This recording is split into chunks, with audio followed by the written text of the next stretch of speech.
Jupiter हमारे सौरमंडल का सबसे बड़ा ग्रह है। ये इतना विशाल है कि हमारे सौरमंडल में मौजूद सभी ग्रह 2 बार इसमें समा सकते हैं। वहीं अगर इसके आकार की तुलना हम हमारी पृथ्वी से करें तो पृथ्वी जैसे 1300 ग्रह आसानी से जुपिटर में समा सकते हैं। जुपिटर ग्रह असल में एक विशालकाय गैस जाइंट है जो कि हाइड्रोजन और हीलियम जैसी गैसों से मिलकर बना हुआ है। इसके आकार को देखते हुए कुछ वैज्ञानिकों का अनुमान है कि ये असल में एक फेल्ड स्टार हो सकता है जो कि एक तारा बनते बनते रह गया। पर क्या असल में जुपिटर ग्रह इतना विशालकाय है कि एक तारा बन सकता है? और क्या होता अगर जुपिटर सच में एक तारा होता?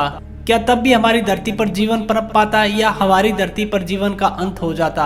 और इसके बारे में सौरमंडल और दूसरे ग्रहों पर इसका क्या असर पड़ता? आइए दोस्तों जानते हैं इस वीडियो में। आज से लगभग 4.5 बिलियन साल पहले गैस और डस्ट के बादलों में हलचल शुरू हुई और यहीं से हमारे सौरमंडल के निर्माण की शुरुआत हुई। जब सोलर सिस्टम और उसके बाकी हिस्सों का बनना शुरू हुआ था तब हमारे सन के फॉर्मेशन के बाद बचा हुआ ज्यादातर हिस्सा एक जगह इकट्ठा होने लगा और यहीं से जुपिटर ग्रह के निर्माण की शुरुआत हुई। सूरज के बनने के बाद बचे हुए मैस का ज्यादातर हिस्सा जुपिटर ने ले लिया।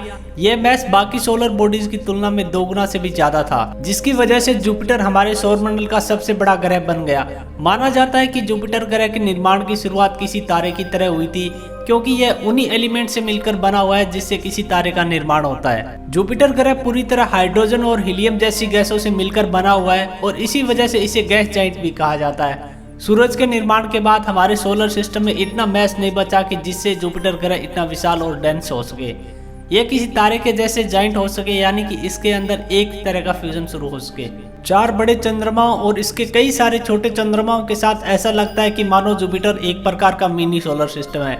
जुपिटर ग्रह के ऑर्बिट में कुल 53 कंफर्म्ड मून और 26 प्रोविजनल मून है जो कि अपने आप में बेहद ही खास है और रोमांचक है। प्रोविजनल मून यानी ऐसे चंद्रमा जो अभी तक कंफर्म लिस्ट में शामिल नहीं किए गए हैं। जुपिटर के 4 सबसे बड़े चंद्रमाओं के नाम है आइयो, यूरोपा, गैनीमेड और कैलिस्टो। इनको पहली बार एस्ट्रोनॉमर गैलीलियो गैलीली ने साल 1610 में दूरबीन का इस्तेमाल करके पहली बार देखा था और इसी वजह से इन 4 चंद्रमाओं को आज गैलीलियन सैटेलाइट के नाम से जाना जाता है। जुपिटर को एक फेल्ड स्टार भी कहा जाता है क्योंकि यह सूरज के जैसे ही हाइड्रोजन और हीलियम जैसे एलिमेंट से मिलकर बना हुआ है। लेकिन किसी भी तारे के चमकने के लिए हाइड्रोजन और हीलियम का फ्यूजन होना जरूरी है।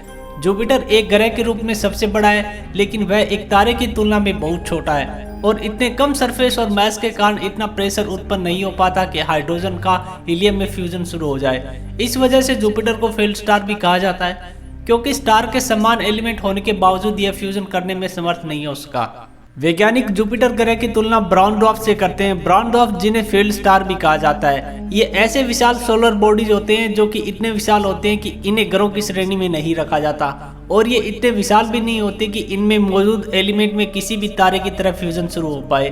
अभी तक जुटाई गई जानकारी के अनुसार किसी भी ग्रह को ब्राउन ड्वार्फ बनने के लिए हमारे जुपिटर ग्रह से करीब 15 गुना ज्यादा मैस मौजूद होना होगा। अगर हम सूर्य की बात करें तो हमारा सूर्य फ्यूजन के माध्यम से अपनी ऊर्जा पैदा करता है। विशाल गुरुत्वाकर्षण हाइड्रोजन को इस पॉइंट तक कंप्रेस कर देता है कि हाई प्रेशर और हाई टेम्परेचर की वजह से हाइड्रोजन हीलियम में फ्यूज होना शुरू हो जाता है। इसी प्रोसेस को फ्यूजन कहा जाता है और इससे पैदा हुई एनर्जी की वजह से ही सूर्य को अपनी चमक मिलती है। इतने बड़े प्रोसेस को अंजाम देने के लिए बहुत ही ज्यादा प्रेशर और ग्रेविटेशनल फोर्स की जरूरत होती है, लेकिन जुपिटर सूर्य के आकार की तुलना में काफी छोटा है। साथ ही इसका मैस किसी तारे की मैस से हजारों गुना कम है। लेकिन यह जरूरी नहीं कि कोई तारा हमारे सूर्य जितना ही विशालकाय और डेंस हो।